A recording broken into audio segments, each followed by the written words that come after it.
Fay said something earlier about being interested in what's going to happen to jazz. Would you tell me, Alex? Yes, jazz is dead. Well, if jazz is dead, then the Negro's dead, right? No, wrong. What do you mean jazz is dead? Why, jazz is selling more records today than ever before. Why is jazz dead, Alex? Jazz is dead because the Negro needs more room to tell his story. But isn't jazz enough? Well, it should be, the way you guys have been talking about it. You know there are limits. His story deserves more than just jazz, jazz, jazz.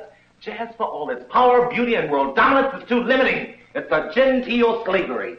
Slavery was over in 1863. Why must you guys always keep crying the blues? Look, I'm sick and tired of hearing Negroes accused of crying the blues. This is nutty. Absolutely and positively nutty.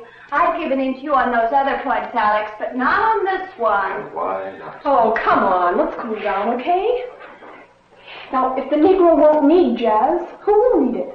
American whites will need it in order to understand the suffering which is needed in order to try to become human. Well, in what way is jazz dead, though, Alex? Let me clarify. The jazz body is dead, but the spirit of jazz is alive. But why is the body dead? The body is dead because inherently the material of jazz does not allow for further growth. Well, what are these inherent reasons for the death of the jazz body? The inherent reasons for the death of jazz center around the restraining elements of jazz.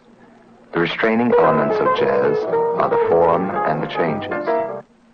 If any attempts are made to develop the form and or the changes, the swing or the spirit of jazz is lost. Since the jazz body cannot grow, it can only repeat itself. In so doing, it is stagnant. In so doing, it is dead. The three reasons for the death of the jazz body are: 1, the changes cannot evolve and retain the form; 2, the form cannot evolve and retain the swing; and 3, both the changes and the form cannot evolve simultaneously and have jazz. In all three alternatives, we have no growth in jazz, and that is what I mean by the death of the jazz body.